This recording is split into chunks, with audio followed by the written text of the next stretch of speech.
Hello YouTube, it's me UltimateTechT. So, how have you been? If you guys haven't seen my custom built PC video, it's a video where I was showing off my custom built PC right here, the internals and stuff like that, and all the specs and stuff. If you guys want to check it out, I'll link it down below. But in that video, I didn't go in depth of how I bought the parts, since I mentioned I did buy it used. So there's a long story that goes behind it, and that's what I'm going to be sharing right in this video. So it's like clarification, and I want to share with you guys the history of how I bought my custom built PC. So let's start off with the very beginning. So it was the beginning of summer, and I was pretty bored. So I decided to grab my old desktop from downstairs in my basement.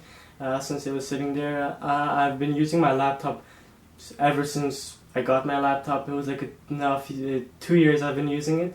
So before that I was using my desktop, and then I got my laptop. So I decided to leave my desktop behind. It was collecting dust and stuff in the basement. So since I was bored and all, I decided to open it up, and I was really intrigued to see what was inside.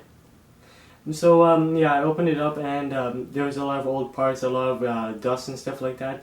So even like the story of building my own PC started last year. It was around Christmas time.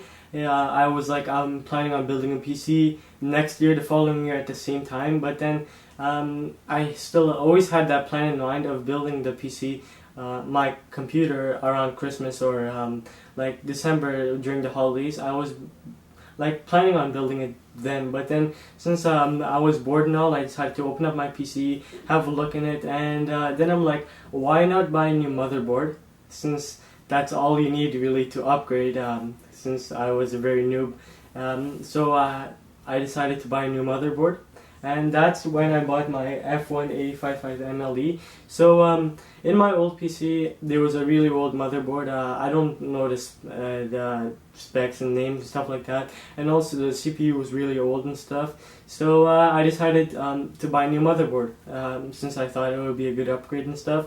I already had all the other parts, the CPU, not CPU, PSU, which is power supply, HDD, the hard drive, and optical drives and stuff like that, and also the case and all. So all I needed was an upgrade from a motherboard and a CPU to give it another kick and to start using it again, since I wanted to use a PC, a desktop, since my laptop was pretty slow. And I ran into a problem, as you guys know, if you guys don't, during the summer my hard drive fried. So I wanted to use a desktop, since I knew it was going to last longer, and I didn't really want to put my laptop through any more strain of rendering videos and stuff.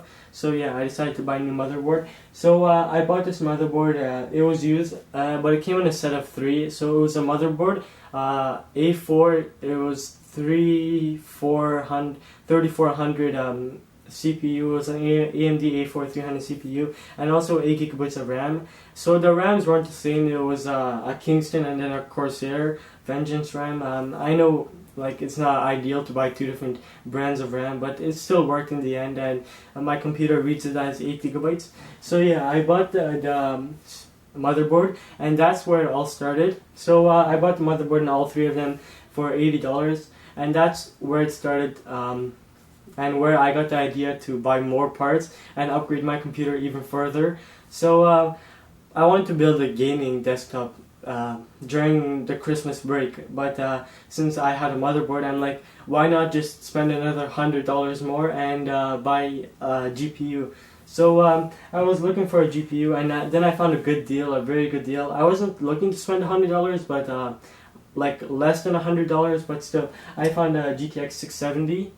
So this was practically brand new. It had a lot of packaging and stuff like that, and yeah, I decided to go buy it. And then I realized I needed a bigger power supply, since the power supply in my old PC was only 300 watts. So just to mention that my old PC was a 2008 PC. It was really, really old. I mean, it was like a $400 PC at the time, and like in 2015, like it could barely run anything. It was lagging a lot. So just to clarify why I would buy a new motherboard and stuff like that. And also I wanted to have some more experience. I'm like, yeah, well, I'll get to that later. But so after I bought my GPU, I realized I needed a new power supply. So I was in the look for a new power supply, and then I ran into an issue. So I bought a 750 watt power supply. It was an EVGA or EVGA, power supply. It was 750G. So I bought it, and then I used it for a day, and then the next day it fried on me, and then sadly I had to return that. So I was left power supply-less, and also I couldn't use my PC for a few days. So then I decided to go on another hunt for a power supply, and then I found this, the one I'm using right now. It's a Seasonic SS-550HT. So far it runs pretty good. I haven't ran through any problems with it, and hopefully it doesn't fry like the old one. But yeah, so I bought the GPU for $100 and then the power supply for $35. So before I could have installed everything, I needed a new case, since my old 2008 PC was really old, and also the case was small, so it fit the old compartments perfectly, but when I put the GPU in, it was all cramped and stuff. So I could have ran it, but I'm like, there's not going to be enough airflow, and all the parts are going to heat up and stuff like that. So I went out and I found this case. So it's a Cooler Master Storm Stryker. So I went out and bought it for 80 bucks. It was technically used, but it was brand new in this package. The tape wasn't even cut, and all the parts were inside. So yeah, I bought this for 80 bucks. A really good deal. I wasn't planning on buying a full-size ATX case. I was planning on buying just a medium-sized ATX case, but since I found a good deal, and it's a real nice case, I decided to buy it.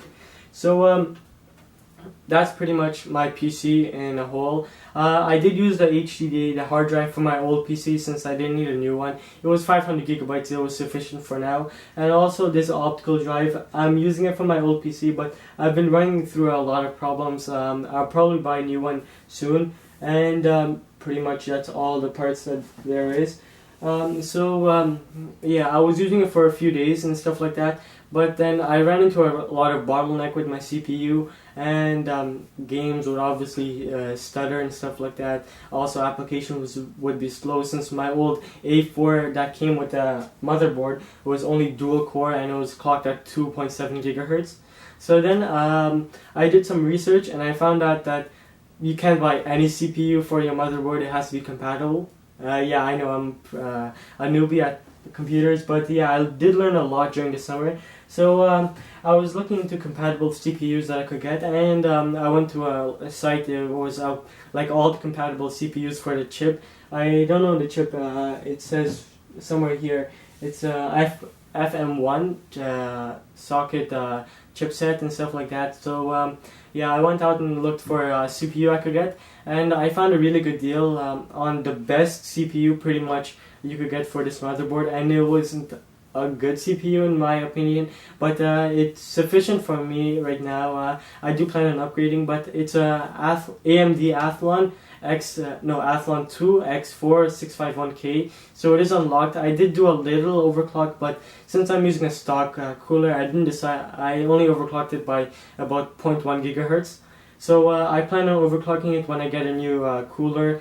I do plan on getting a liquid cooler, but if I upgrade the CPU, then I'll get a liquid cooler, because I don't see any point in getting an expensive all-in-one liquid cooler just for an older CPU to overclock it a bit, even though it's not worth that much.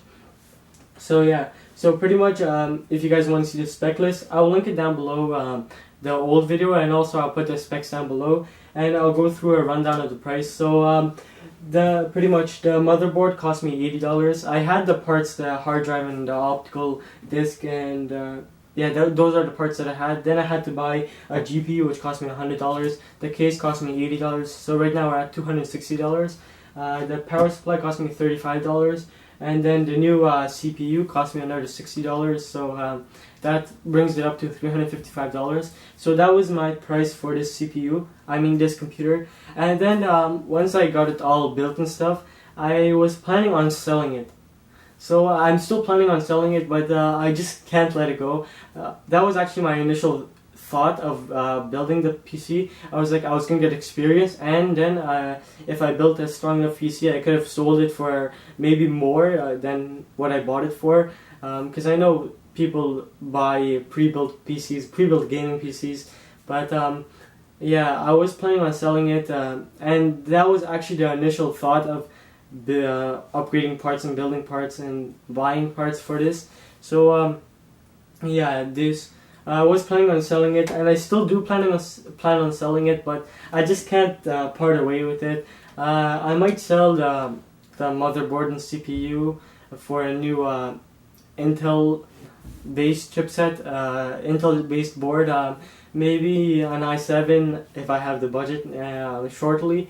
Around Christmas time I might sell it and buy a new one, especially with the deals like Black Friday, and then in Canada we have Boxing Day, which has some good deals. I don't know, but yeah, that was actually my initial thought of building the PC. First I was going to gain experience, and then I could have sold it for the same amount or more depending on if anyone would buy it. I still do plan on selling it, but yeah, back then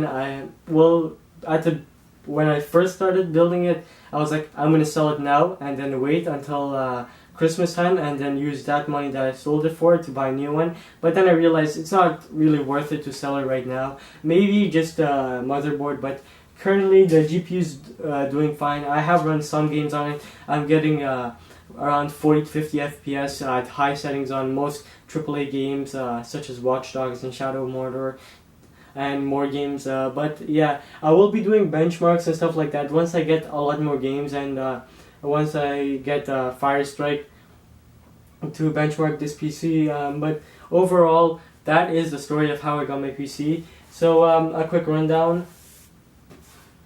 Did I miss anything? I'm just gonna check. No. So thank you for watching. I know I did this all in one cut, so you might have noticed a lot of stuttering and I don't know, mistakes and stuff like that. But comment down below if you guys have any suggestions, any opinions or anything like that, tips on like computer and tech based videos and how I should improve. And yeah, I wanted to do this in one shot because it was going to be a long video in my opinion, and I didn't want to make it multiple shots and stuff like that. So yeah, as always, please like, subscribe and share, and the sharing really helps. It helps grow the channel and everything. And yeah, so as always, like I said, please like, subscribe and share. I can't stop mentioning that. And yeah, so see you next time at UltimateTechT. Full ATX